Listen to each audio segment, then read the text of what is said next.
les champs de manif depuis ce matin qui retentissent. Oui, c'est une journée aussi de mobilisation et d'action, donc de grève. On parle de mémoire, Frédéric, parce qu'aujourd'hui c'est un anniversaire. Enfin, c'est il y a quelques jours exactement, le 122e, c'est ça? Oui, 122e anniversaire de la CGT, la Confédération Générale des Travailleurs, qui était le premier syndicat, on va dire, structuré en France. Oui, oui, absolument. Alors, 1895, effectivement, mais c'est dans la semaine, hein, parce que ça a duré une semaine pour la formation, là, à Limoges. C'est à Limoges qu'on s'est battu, parce qu'il a fallu se battre, hein, pour que tout le monde se mette d'accord. C'est la Confédération, vous venez de le rappeler. Ah, quand on dit Confédération, c'est pas une fédération, c'est une confédération. Puis donc Limoges, une union. c'est central. Ah, ben, en plus. Du travail. Alors, c'est union de deux fédérations, celle des bourses de travail, alors qui était importante. Il y en avait 40 en France, qui permettaient aux travailleurs de se retrouver pour défendre leurs droits. J'ai connu les maisons de la bourse quand j'étais petit. C'était exactement ça, pour s'entraider. C'était l'entraide et puis la volonté de se battre ensemble. D'ailleurs, on le retrouve dans le mot camarade, qu'on emploie évidemment beaucoup, camarada, qui vient de l'italien, qui veut dire copain de chambrée. Ça, hein, camarade, c'est la chambre. Donc c'était un truc qui était plutôt un vocabulaire militaire, mais qui voulait dire on se bat tous ensemble, on se tient les coudes, ça va être comme ça qu'on va remporter la victoire. Et le but de cette association-là, ces jours-là, ces jours de septembre 1895, c'est de pouvoir se rassembler et de pouvoir défendre les droits, parce qu'ils n'étaient plus défendus. Et pour quelle raison? Depuis la Révolution, depuis 1791, depuis la loi Le Chapelier, eh bien, le syndicalisme était mort, j'ai envie de dire. Il y avait le compagnonnage avant qui existait, il y avait des syndicats par profession, mais rien. Et là, c'est une vraie confédération. Il fallait qu'il y ait cette révolution industrielle. Oui, avant, voilà. C'est pour ça que l'Angleterre a été la première avec les trade unions, c'est effectivement les premiers syndicats. Et puis là, cette révolution industrielle prend corps en France à la fin du 19e siècle. Et là, on en a besoin. Alors, on regarde des images. Bien sûr. On va comme ça se promener à travers le temps. Avec la première image, c'est une photo qui date de 1895. C'est pour ça c'était marquant de montrer cette grève des mineurs de Carmaux qui a beaucoup marqué les esprits.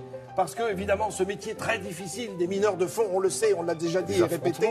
Et puis, ces affrontements avec les forces de police, beaucoup de morts. Et dès 1906, d'autres combats, d'autres luttes, évidemment. Alors, quand on réalise cette confédération générale du travail, on se met d'accord. C'est vrai que c'est créé en 1895, mais ça va mettre du temps à prendre corps, à prendre forme. Il faut attendre 1901 pour voir un premier secrétaire général prendre la tête. Il s'appelle Griffuels, Victor Griffuels. Et c'est un ouvrier cordonnier, vous voyez, qui fait partie de cette base syndicale et volontaire des ouvriers. Et ça, c'était un personnage emblématique. Et puis, 1909, il y est resté de 1901 à 1909. 1909 où on voit ce drapeau qui évoque 1895. Et là, changement de secrétaire général, c'est Léon Jouot qui prend la tête, un personnage extraordinaire. Écoutons-le. Ces 1400 délégués représentant les travailleurs de toutes les régions de notre pays, de celles de l'Algérie, de la Tunisie et du Maroc, malgré les appréhensions qui étaient en leur âme et en leur cœur, ont trouvé des solutions d'intérêt général. Alors voilà, c'est un discours évidemment politique et syndicaliste, mais c'est surtout le bonhomme je voulais absolument vous montrer. Il y en a eu des secrétaires généraux qui ont marqué, Georges Ségui, Frachon, Krasuki évidemment pendant de nombreuses années, Vianney, Bernard Thibault pendant très longtemps. Et puis voilà, ce personnage qui a été prix Nobel de la paix.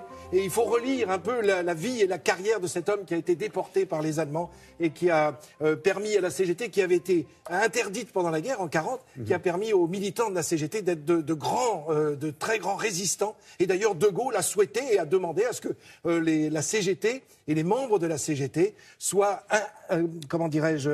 introduits dans le Conseil national de la résistance par Jean Moulin. Et ce qui a été fait, c'est preuve quand même qu'on a rendu hommage. Il y a eu beaucoup de cheminots après aussi parmi les responsables de la CGT également. Un mouvement qui est né, donc, on le redit, à Limoges, presque un hasard. Mais il faut savoir que Commentry, un peu plus loin, dans le département de l'Allier, a été la première ville socialiste au monde. Ça, c'est peut-être moins un hasard. C'est-à-dire qu'on était dans une France aussi où l'industrie était au cœur du pays. Et alors justement, c'était l'occasion pour ces ouvriers de crier enfin leur droit à se réunir, à se rassembler, pour pouvoir demander des droits. On le sait depuis, il y a eu la loi Le Chapelier qui annulait tout, puis après, il y a eu de nouvelles lois au tout début du XXe siècle, qui ont permis, notamment Waldeck-Rousseau, qui ont permis de la réunion et la création de vrais syndicats pour la défense des droits de tous ces travailleurs. C'était peut-être pas de lui, mais Waldeck-Rousseau disait on ne va pas au bord du Rubicon pour pêcher à la ligne. Ah oui, c'est vrai que dans les affrontements, on n'y allait pas pour rien, on savait ce qu'on demandait aussi.